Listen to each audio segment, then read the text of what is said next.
Exactly. Well, and I guess what I was saying just now is like there is the potential you can view something different from someone, and you can share that, but you can share it from a place of where you're just kind of like throwing up another perspective without it being a form of like mental positioning or like identification with the position. Like there's a difference in the energy. It's like it's even similar to like if you're having a political conversation with someone and they say something you disagree with, if you Mm. reply to that from a place of disagreement and from like identification and mental positioning, on some subtle level, their energy field is going to pick up the energy that was behind you saying that, like that kind of like egoic energy, and then they're going to be resistant to it. But I've Yeah. also had experiences where you can disagree with someone, but you're not actually identifying with the position that you're about to share, and you can share the position but with no like attachment to it. And then the person will actually be receptive to it. They might disagree, but they're not going to push against you the way that they would push against you if you were pushing against them. Like there's a way to throw up an alternate perspective in a good way where it's not like you're not putting any pressure on anyone. You're kind of There's just no saying, tug of war, basically. Yeah. exactly. You're just Yeah. throwing up like, oh, like this is another viewpoint. I'm not saying that like I am bound to this viewpoint, but like this is also like something, you know what I mean? Yeah, 100%. There's no tug of war. It's almost Yeah. as if you decided to not tug on that rope, but you're still engaged with the person, but without tugging the rope. And you kind of just made the gesture. Hang on, just drop the rope for a second, and then we'll have a quick word. And then that actually happened. And that's when it actually opens up into productive dialogue. That's when people actually are kind of open to changing their mind and to like seeing other perspectives. When you're able to present it in a way where you're not forcing anything on them, you're kind of just saying, like, here's another, like, oh, I heard someone say it like this, and I find it kind of interesting. But you're not, yeah, you're not saying it from a tug of war place. And that's when people are like, that I found that that's when people are like really receptive to like dialogue and discussion and like changing their mind. Whereas if you're trying to make someone change their mind, they'll literally never change their mind. It will Yeah. never work. You can never Yeah. force someone to change. Like they're just gonna start pushing back, and then you guys get in a fight, and then nothing productive happens. Yeah, and there's even from that place, I don't think there's even a need for the other person to change their mind. It's just Well, yeah, you're not even trying to change their mind. It's yeah, just, yeah, yeah. it doesn't, because if you're trying, then again, there's going to be a subtle attachment to outcome and like Yeah. agenda. It's more just like if you just have an inspiring perspective that comes up, you can share that without being bound to it. And the person somehow, they may not even consciously recognize it, but they're going to pick up on the energy tone behind that. And they'll be able to recognize that you're not like heavy on that position and you're not like identifying with it.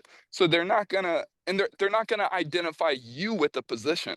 Whereas if you are identified with the position and you say it from that space, they're gonna identify you with the position. Whereas if you're just throwing it up neutrally from like a place of inspiration, then you guys are actually able to talk about that other position. Mm. And for the other person, it feels like you're still like on their team. Like it's still like you're still with them. You're not like against them. It's more just like a just a genuine like simple conversation. I like your use of the word position. I think I'd like to pay homage to Emerson for that because he said that so many times, but it's not a position, it's not a positioning, it's not a Yeah. landing.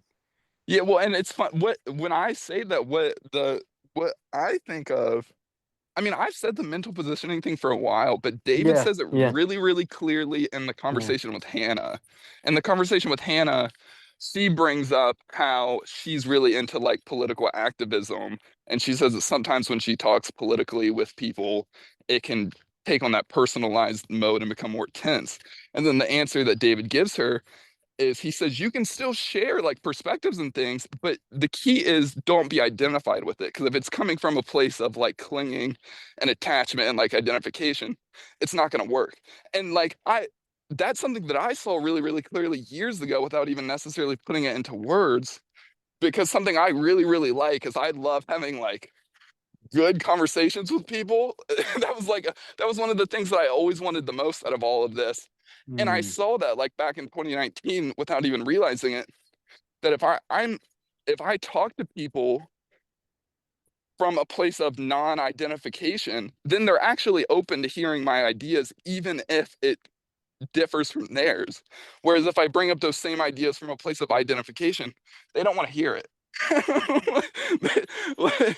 like, and that's the key. And that's also, it keeps you more flexible because it's like, mm. it's also like the positioning. It's like when you position yourself, you turn into a particle and then you can't flow and then you're more rigid and you're not able to flow with the conversation. Whereas when you're still in that waveform and you haven't positioned yourself, even if for whatever reason you can tell right when you say it, like if that person just absolutely did not like that and there's no point in even pushing that perspective anymore, you can just immediately flow into something else without a bother. It doesn't even matter. You just keep going with the conversation and you keep flowing.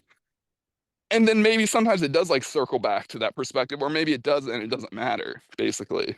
Like, That's a really good insight on in terms of how no matter what the conversation, that's a very nice way to put into perspective the conversational aspect of all of this, and then also to bring in politics. Like politics, for me, was a big one, yeah, big one. Up yeah. until so I got triggered last week with a couple of things that happened here, and I found myself taking a very, and it's rich for a little Indian boy to say this, but very right wing stance on something. And I kind of like just left it. And then I went back on Twitter and someone, I mean, this is not someone I follow. This is just like, it just popped up on my feed. And get this, I even saved the image, and it says, politics is simply theater for the slave class. And I was like, whoa, this, I was so triggered today by like politics and stuff. And Yeah. half an hour to an hour later, I open up my Twitter feed and then this is what pops up. And the, like, I don't like the use of the language slave class, but what it's, I think, depicting is that it's simply theater. Yeah, well, and you could replace slave class for like people who are identified with the personal mode. Like that's Correct. basically, which Yeah. is like Yeah. being a slave. It is like being a slave, but that's a Yeah. harsh word. But Yeah, yeah, that's why I said I didn't like the use of that word, but if you just leave it as politics is simply theater, yeah, and it makes so much sense. It's like, yeah, it but is. but It's theater that's designed to kind of put your energy into it. yeah, but again, it's like it's interesting because there's a mix there because it's not that all politics are 100% bad. Like there are No. certain perspectives and things that are good, and like government obviously serves a purpose in things. And there you could be involved in politics from a place of inspiration and have a really positive and like good impact. The key is just like not turning it into like a form of mental positioning, like a form of desire and agenda and resistance.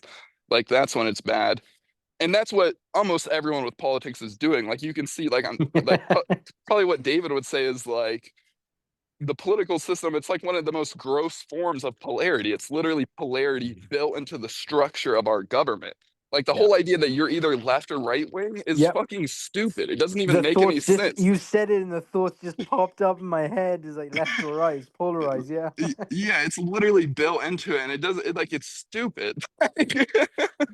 Like it doesn't. But like David says as well, I mean, there's nothing in like it's nothing bad or good. The conversation comes up, and just have fun with it Yeah, yeah, from a yeah, light sense. and you can and you can find like some of those people that you had the biggest political disagreements with, when you're able to just be with them and not be attached to that, you can find like really beautiful, loving things in people uh that have completely different views from you, and you can really like widen your perspective and enlarge like your scope of like humanity and like your love for humanity, because you realize that even the people that you disagree with literally everything, when it comes down to it, all that mental positioning, it actually has very little to do with who they really are. like who people really are, it has more to do with just like the things that bring them joy and like the simple, like their humors and little insights and stuff like that. And you can have that with everybody. Like you can Yeah. have that with anybody, regardless of their political view.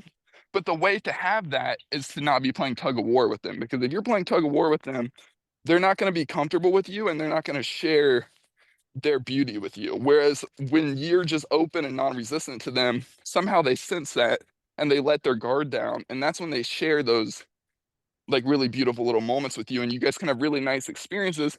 And then sometimes those people that on the surface you would have been the most opposite to, those can end up becoming some of your best friends and like most interesting people in your life. Like, and Mm. that's been my experience. Like when I was a kid, I was like hyper liberal, like hyper left wing, and like Mm. very like that kind of thing. And then I went to college and I was in a frat and stuff. And most of the guys in my frat were like hyper right wing and hyper conservative and like all that. And at first I would be kind of pushing against it. And there was a lot of like fight and struggle and like inward resistance to that. But then I Yeah. just dropped all of that and I just was open to seeing their perspective. And then I like it really opened up my life. And most of my friends now are pretty like conservative. Like they're Yeah. and I'm much more like in the middle now. Like I get both sides and I find that I'm able to be with anybody. I can be with someone who's hyper liberal and I can have amazing conversations and times with them, or I can be with someone who's hyper conservative. I can be with someone who's like a gangster, drug dealer, criminal kind of person, and I can be with Yeah. someone who's like a hyper corporate like CEO kind of person. And it's just you can have that fullness and that richness of the conversation with literally anyone. It just has to do with your ability to not position yourself in the conversation and to just be open and just in that space. I think so. What just popped up in my mind was literally just as you said that last bit. Again, you use the word positioning, and it popped up that you, no matter what the topic is, you don't put too much stock in it to begin with. Exactly. But then the funny thing is, you actually get more stock out of it when you don't do that. Like Yeah. that's the paradox. If you're putting stock into it, you're likely not to get much. But when there's no agenda, no attachment to outcome, you actually tend to reap really big fruits out of nowhere. Like it may be that dude who you're completely the most politically opposite in every regard that ends up like saving your life. Like he ends up like Mm. offering you like an amazing job or something because he was Yeah. so caught off guard by how unique you were and how open you were, and he had never met someone that was like is open and receptive and like not playing that tug of war with him. And then people really like that. And the thing is, Mm. people actually do like people that are really different from them. It's just they don't like people that are different from them that are pushing against them. But Correct. everyone That's a kind of very good. That's a very subtle. That's a very subtle observation, Zane. yeah, but people love people that are really like, if you think about like famous celebrities that are just complete weirdos and like different and unique, and they may be politically completely opposite to you, but if you can tell that they're just authentic and they're not pushing against anyone, that's just who they are. People love people like that because those are the most interesting people. It's just the people that are trying to force their perspective on others Well, that people yeah. don't I really mean, like. if you, it makes sense what you're saying is because it's either you meet someone who's different, well, they just provide new color. Um, Versus they're trying to push their color onto you. oh, Like, that's exactly what you just said. Yeah, versus trying to push a color on you, and you're like, well, hang on a minute.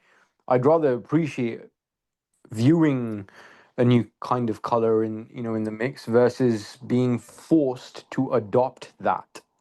exactly. And then also the funny thing is, if they push it on against you, you're probably gonna not, or like they're not gonna want that color.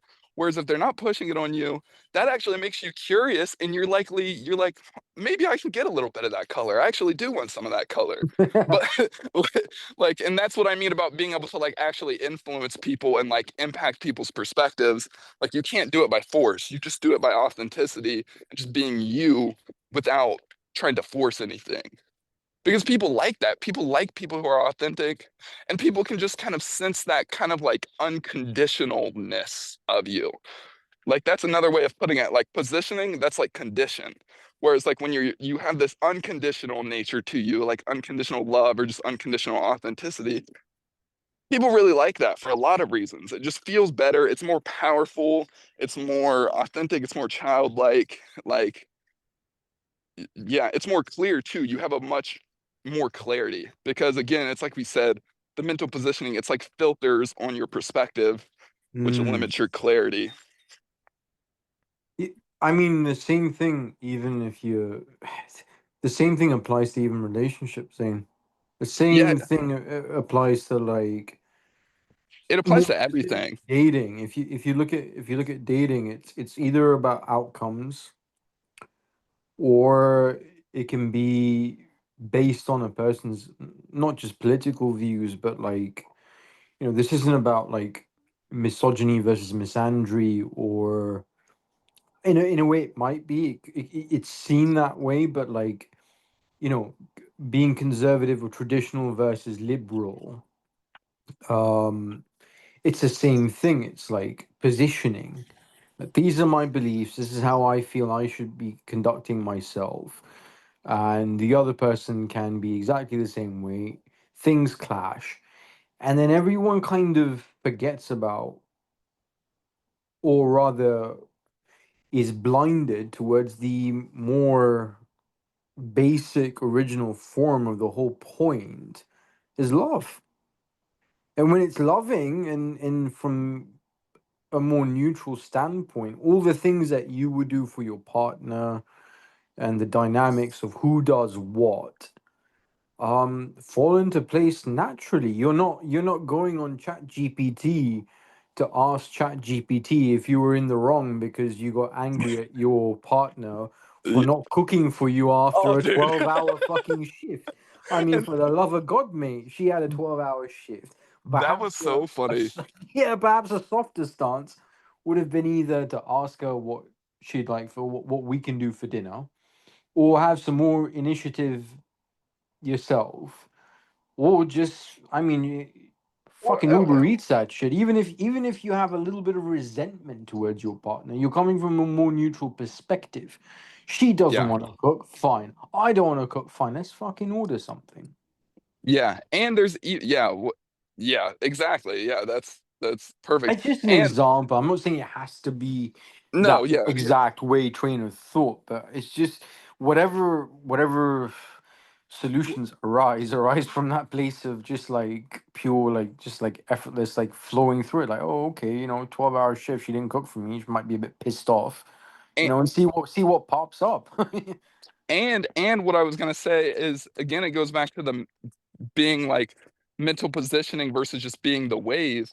Yeah, The less in the mental positioning you are, the more you are the wave, the more access you have to recognize the fullness and the abundance that's in every situation. Because also, just as you said, you can withdraw that mental position of thinking she needs to cook for you, and you can be more open and you can see it like, oh, like I could cook for her or I could do this and that. You can even withdraw another position. This is one I've noticed because like you there's also the position you don't even have to take the position that you have to eat that day. You could just say, "Oh, like this is just an opportunity for me to fast." And you can know that yeah. fasting is really healthy and you can view it even like that.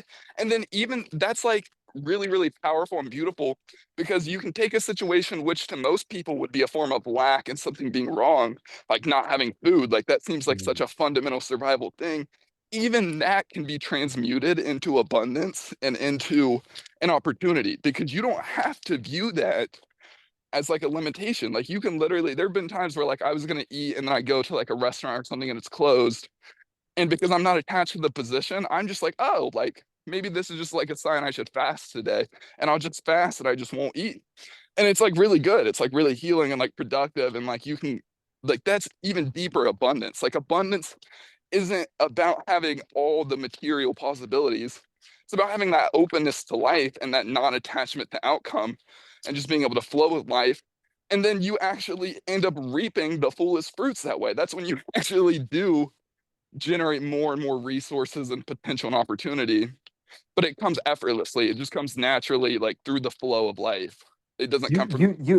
you know what? I have to say this right now. Do you know what you just fucking said right there? You know, like when you were talking about like even like you gave it as an example, and you're like a few thousand miles away from me in Ohio, and I'm sitting here in fucking London, but I immediately got the sense that you were speaking that particular example. You gave it as just one of many options that could unfold, but isn't the one and only right option. Exactly, because any form of there needing to be a right option, that's a form of positioning. But you can withdraw that position and you can be okay with anything. That's absolutely incredible. So it's in other words, it's like, oh, okay. It's like, oh, okay, this popped up. And there's not a need to neutralize the situation or anything like again, bit of curiosity that oh okay this popped up well let's see what we can do, let's see how we feel, let's you know Exactly. You yeah. just be open to it and you just flow with it. Like, and yeah, exactly. It's not really about the specific example. The example is kind of just a symbol for the underlying mechanics of energy that I'm Yeah, describing. but that's my Like, whole point, Zane. The way you gave the example was very much in line, in tune with what you meant by not taking a position. You just gave an oh, example, one of oh, many, one of I, I see many what you, examples. yeah, That's what I'm trying to say. That to me at least, the feeling was even the way you gave that yeah. example was like, it's like you weren't speaking about it as like the one and only solution. This is how it has to be. It's just one of the many options that are available. Exactly. Yeah, yeah. Yeah, I agree.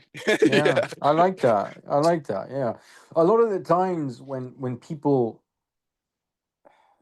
when they might come across a dialogue like this, they'll immediately take that as like and I'm saying this from my own point of view that I would immediately take that as oh no, what the hell does that mean? I don't have to eat? Like what the fuck? No, come on, dude. No, but it's just a fucking one of many options, mate. You know what I mean? Exactly. You can literally, and there's power in it, everything. Everything can be power, but it depends if it's coming from inspiration or if it's coming from agenda. Like Mm, if you're fasting from a place of agenda or trying to force an outcome, that's actually just not going to give you good results. But if you're able to just fast, you could go a week without eating, say there's just no opportunity for you to eat. But if you're able to flow with that experience from a place of openness and flow and non-attachment to outcome, somehow that week-long fast could end up turning into the most mystical, transformative, incredible, life-changing experience you could ever imagine. But for that to happen, you have to be flowing with life and to just and that's also like maybe it that's was like what was needed as well. You don't know. exactly. And that was, yeah, and the mind will never know that. That's more like just following divine guidance. Just know it's like when David says, like, life will just come to you. It will just, you just gotta like flow with it. Like, yeah, like, but a lot of people, they cut off that divine guidance before they even fully follow it because at some point they take on a mental position and it gets hijacked and then they get like, uh, distorted into some sort of like less than ideal situation or something. Yeah, I the way I'm now starting to see things in it's just like it's just lots of phenomena popping up, and they pop up, and sooner or later, whether it's the next couple of minutes or next hour, more stuff pops up. It's all And phenomena. That's yeah, all the and relative you're is. basically in this massive kind of like, just to steal David's in your words as well, it's like expansive field where there's a lot of shit popping up, you know. And I don't mean to say that it's shit. It's just a lot of stuff pops up, and it's just like it's kind of like being if you've ever played like games like um Red Dead Redemption or like Grand Theft Auto. Yeah, yeah, It's just like like you can explore a lot in those games now. And that's right. basically it. It's like if you just turn it and you see here, all right, here you are, and just stuff popping up, and then stuff pops up, you know, Yeah, and then you yeah, have fun with it. And I think that the lighter that you get in terms of like integration, right, within the dualistic realm, the more you start to kind of see just things popping up. And then we, do we indulge in that? Do we press that button? Or like in Dee Dee and Dexter's Lab, which is a cartoon that I watched when I was a kid, and you ask, what does this button do? And then sometimes you're told, don't press the button, you press it anyway. Maybe things got a bit rocky and not that fun, but then then you're over it. Or other times you don't press the button. Right. Yeah. That's pretty much it. Yeah.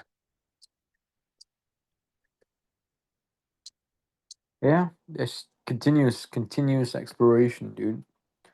Yeah. Um, Yeah. And it's, it's yeah, it's very all different from where I used to be, mate.